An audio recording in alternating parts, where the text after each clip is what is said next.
この人が発起人であり社長。社長でも自転車乗るんですね。ほとんど自転車です。そうなんですか。近場は自ら営業に回るのが日常です。自転車で2、30分圏内だったらもう大体行っちゃいますね。そっちは小回り利くんで。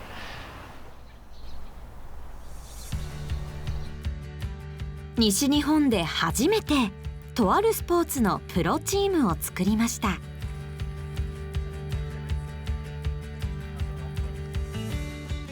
アイスホッケーチームスターズ神戸。プロチームの誕生に西日本のファンは30年間待ってたんでありがたいです、はい、関西にはチームがなかったんで、寂しかったんですけど、もうインスタで見てもうファンになりました。アイスホッケーは氷上の格闘技とも言われています。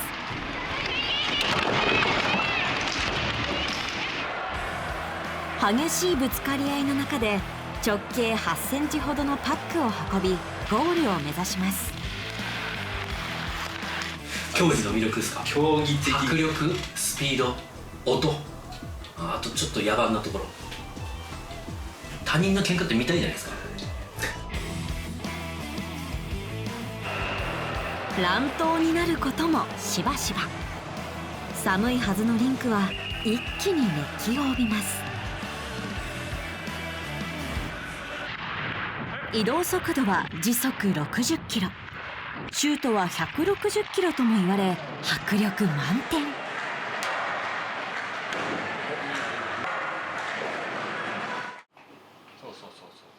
中には医大生でありながらプロとして活躍する異色の選手も。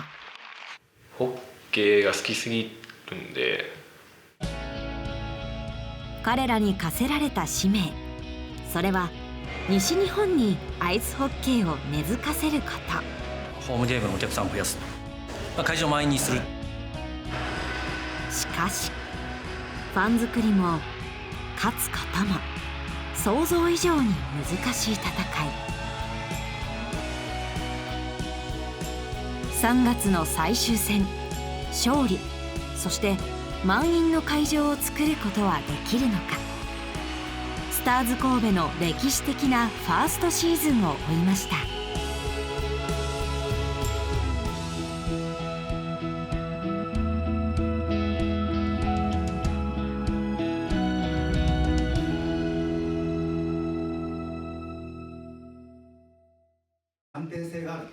去年5月、アジアリーグ参入を果たしたスターズ神戸。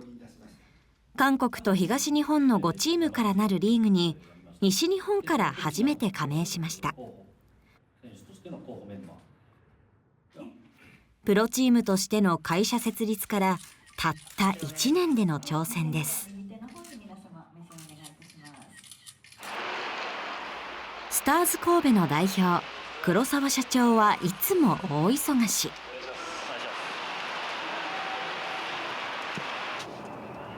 少しでも時間があればパソコンと向き合います。1時2時ぐらい寝て5時に起きてます。もう習慣になっちゃって、なんでかというと6時に子供が起きるんですよね。ちっちゃい子がいるんですけど、その前にちょっと足りないことやっとかなきゃいけないなと思ったらもう5時なんですよ。チームの運営資金は年間1億5000万円。営業担当はたったの2人です。この日も社長自ら営業活動。すると思わぬ収穫が。廃車にする予定のバスを提供いただくということで、どうしてもリンクへの移動って、ホームゲームであっても、レンタカー借りたりとかそんな形でやってるので、費用を落としてやっていくっていうところにも直接つながりますし。日本での競技人口は野球の50分の1にも満たないと言われるマイナースポーツ。実績のないチームを売り込むのは至難の業です。アイスホッケーを国技とする欧米諸国の市場規模とは雲泥の差。簡単にできることではないので、かといってじゃあ僕がすごいお金持ちかっていうと全くお金持ちじゃないのでただやれる方法としては今やっているのがしかないかな。元プロ選手だった黒沢社長、青森の出身ですが、就職を機に関西に住み始め、プロサッカーチームヴィッセル神戸の営業担当なども経験しました。しかしもともとどっかの会社に勤めて働くっていうのは多分あんまり合う人間じゃなくて、ずっと自分で何かやりたいなっていうのは考えながら生活してました。はい、人生ワクワクする方へ。趣味で続けていたアイスホッケーの社会人チームスターズ神戸が目に留まりました。一緒にやってたメンバーとどうやったら関西にプロのチームができるかなっていうのを飲みの席で話している中で、スターズ神戸っていうチームって歴史があるし、メンバー見ても経営者として活躍してらっしゃる OB の方ってすごい多いですね。でそういう方々にもちょっと相談しながら、こういう方々にもバックアップいただきながら、かつ神戸から大阪にかけての湾岸沿いってステートリンクが多いんですよ。でリンク事情も全然悪くない、これはいけるなっていうところで、そこから下調べをスタートして。しかしそう簡単にはいきません。開幕の3ヶ月前となっても選手が集まっておらず、外崎新監督とともにトライアウトやスカウティングに注力する日々。アイスホッケーは人数の確保が必須。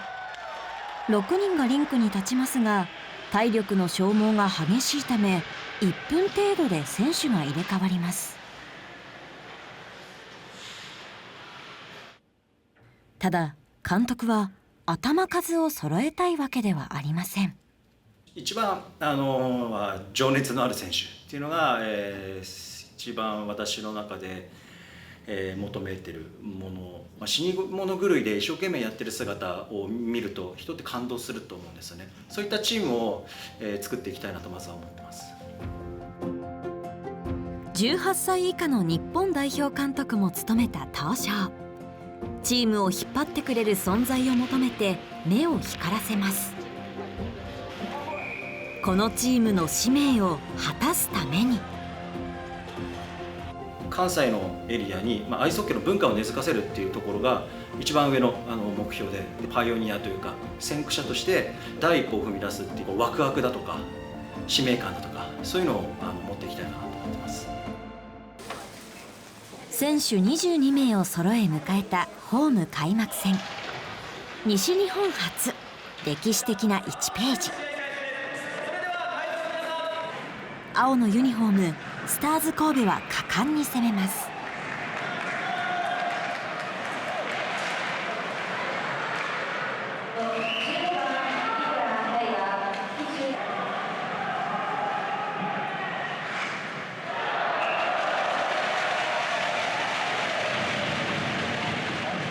しかし連携がうまく取れず失点を重ね敗北。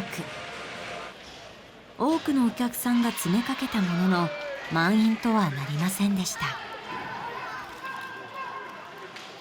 た。もっともう満員の会場を作って選手を後押ししていただくような、そんな、ことができたらと思っていました。見ながら、決して私は今日の試合では全然満足はしてません。死に物狂いでもっと戦えると思いますし、本当の意味で戦う集団にはまだなってないと思いますので。選手が集まって間もないチーム。連携プレーが難しいのにはある理由がありました。レフトだから、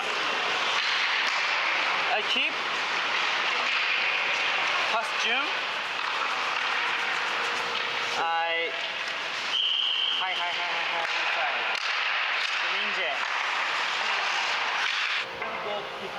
実はチーム事情によりおよそ半数が外国人選手。言葉一つ伝えるにも時間が必要です。さらには普段練習に参加できないチームの中心選手も。背番号19、矢野良一郎選手です。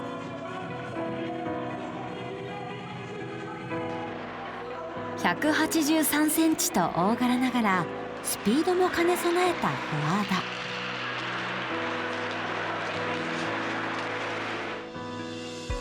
スターズ神戸の日本人初ゴールも矢野選手がマークしました。そんな要の選手が練習に出られないというのです。西日本初のプロアイスホッケーチームスターズ神戸。矢野選手がチーム練習に出られない理由、それは彼は医大生で基本的には医大に通いながら、試合に出てるというところなので、前例のない、選手でありますし、実は北海道の旭川医科大学に通う学生。平日は実習漬けで週末の試合のみチームに合流します。福岡県出身で現在4年生。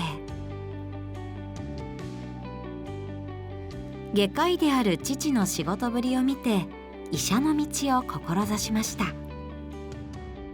小さい時から身近に外科医である父がいて、父の仕事に対する姿勢だったりっていう部分にすごいやっぱ自然と憧れ抱いてて、兄たちがアイスホッケーをしていた影響で大学はアイスホッケー部のある旭川医科大学を選びました。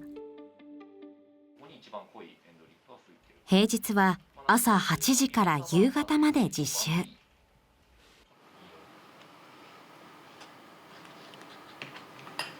あ、ミスったさっきはうまくいってた。結構難しいことが好きで、できるようになるまでやりたくなるタイプなんで、実技だったりアイスホッケーとかはなんか3歳から始めて今でも難しいなと思うし、飽きずにやっちゃいますね。実習が終わればすぐジムに行き、そのまま部活動に向かう日々。神戸から1200キロ離れた地で慌ただしい毎日を送ります。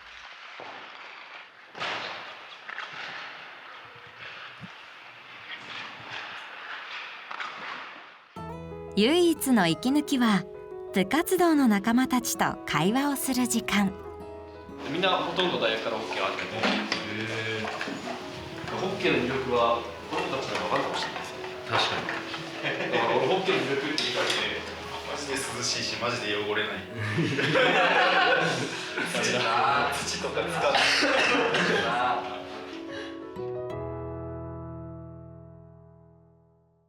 実はプロチームの試験に合格し、大学を2年間休学していた時期も。大学入ってホッケーやってる中で、もしも大学ホッケーで行ってたらどこまで自分は上のレベルまでにいたのかなとか、未練がありましたね。休学期間満了に伴い一度は引退を決断。しかし復学して1年、再びプロへの思いをかきたてる出来事が。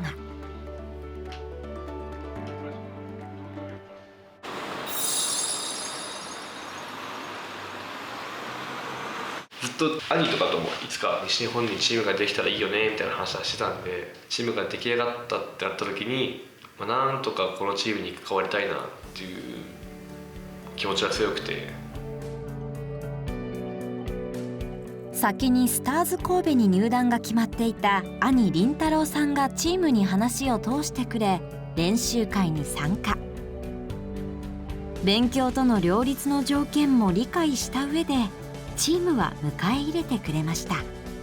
それこそアジアリーガーへの道を開いたのも兄だったんで、それを見て自分も挑戦してみたいっていう気持ちが芽生えたんで、だから自分がついてきてるだけというか追いかけてるだけって感じですね。僕は本当に心から尊敬してます。そこまでしてもしっかりこの競技で結果を残している姿は尊敬してますし、一緒にこのスターズ神戸を強くしていくっていう志を持っている同士なので、その2人でどれだけいい何かをチームに与えられるかっていうのは常に考えて話しています。両立は難しいからこそ心が湧き立ちます。ホッケーが好きすぎるんでちょっと頭がおかしくなってる部分はあるかもしれないですけど、西日本の地にそのアイスホッケーが広まっていくためにも今しかできないことに時間だったりお金を使うっていうのが一番いいのかなっていうのは自分の中で思うんで、情熱を持った選手をチームも歓迎していました。特例みたいなところはありますけども、練習は毎回参加できないけれども、それなりの競技レベルがある選手、負けちゃいけないなっていう、そういう切磋琢磨するような、そんなきっかけにもなるのかなと思ったりしています。西日本のアイスホッケー界を盛り上げたい。しかしチームは苦しみます。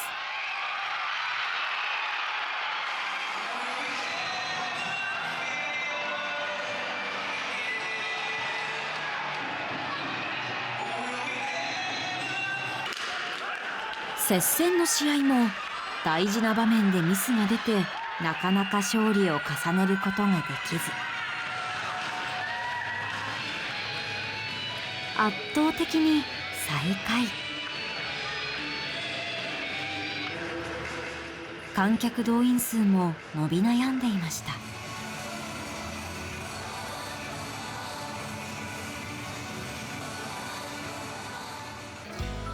それでも魅力を伝えたい。黒沢社長は三宮の広場に体験できる場所を期間限定で作りました。こういう活動って、すごい地道ですけれども、僕らとしてはすごい嬉しいなっていうところはあります。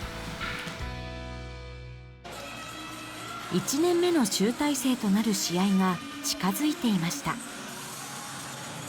最終戦、もちろん満員を目指してやりたいなと。選手も歴史的なシーズンの締めくくりに花を添えたい思いでいっぱいでした。求められる結果はただ一つ。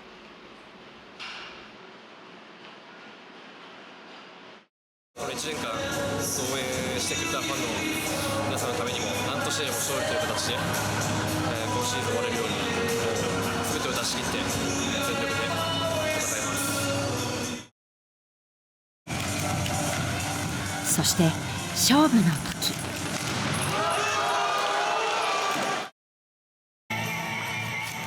迎えたシーズンラストゲーム。黒沢社長は集客につなげようと特別チケットを販売しました。購入者はリンクサイドまで降りられる特典。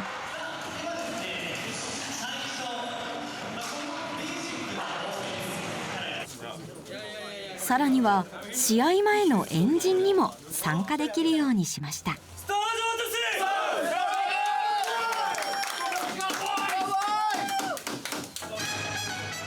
それぞれの挑戦。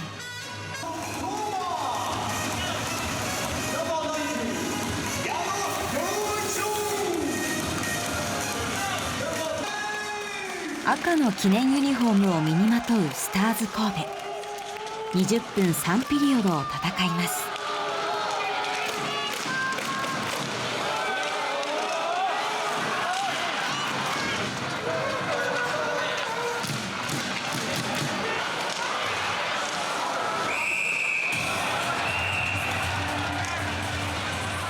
序盤から選手たちもヒートアップ。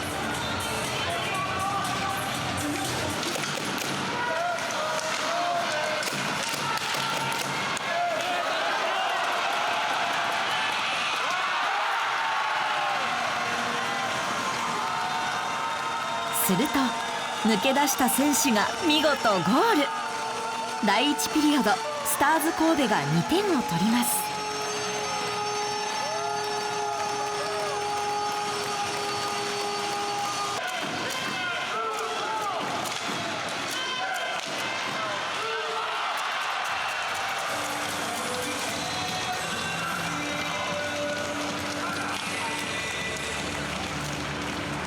かし第2ピリオドは横浜グリッツの猛攻に遭い同点に。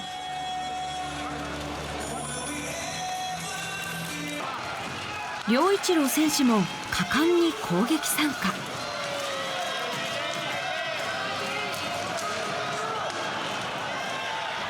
シュートを放ちますが得点にはつながりません。同点で最終第3ピリオド。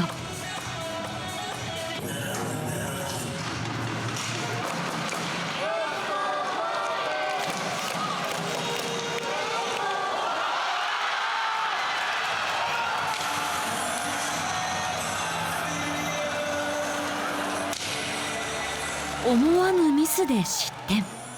スターズ神戸に試練。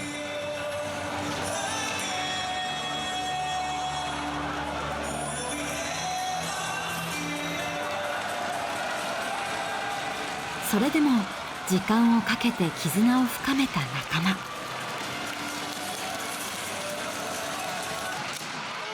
そしてファンも誰一人として諦めていませんでした。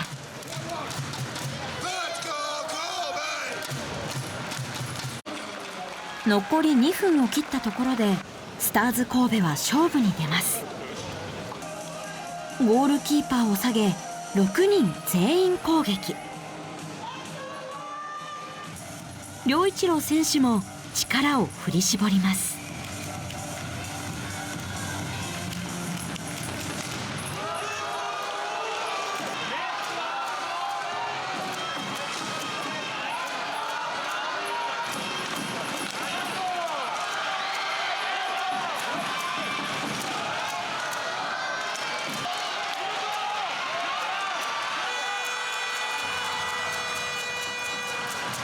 勝利を飾ることはできませんでした。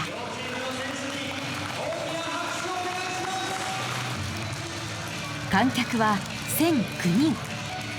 満員とはなりませんでしたが平均動員数を大きく上回りました。試合後、ファン感謝イベントにはユニフォームを着た多くのファンの姿が。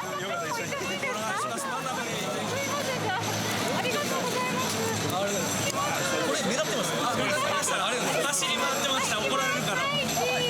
めちゃくちゃありがたいです。もちろん僕だけじゃないですし、選手とかチームみんなあってこれだけ応援してくれる方が増えたので、もっともっと増やしていって集客につなげたいです。